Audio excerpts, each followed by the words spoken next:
Mettiamo in vendita parte del patrimonio di edilizia residenziale pubblica, circa 500 alloggi sui 1690 che abbiamo.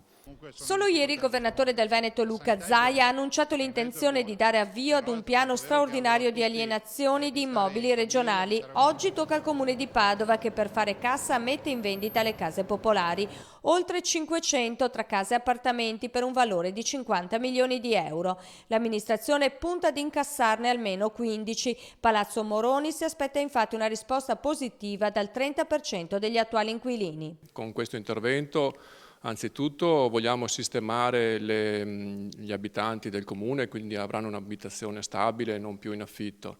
In secondo luogo possiamo liberare alcuni alloggi in edifici per creare un programma di rigenerazione urbana e in terzo luogo ovviamente serve anche per finanziare parte degli interventi di opere pubbliche. La delibera è stata approvata oggi nel corso della riunione Fiume della Giunta Bitonci. Avranno diritto di prelazione le persone che vivono già all'interno dell'appartamento messo in vendita e il prezzo sarà di favore, ridotto del 20% rispetto al valore di mercato. Se invece non accetteranno di acquistare l'alloggio, che cosa succederà?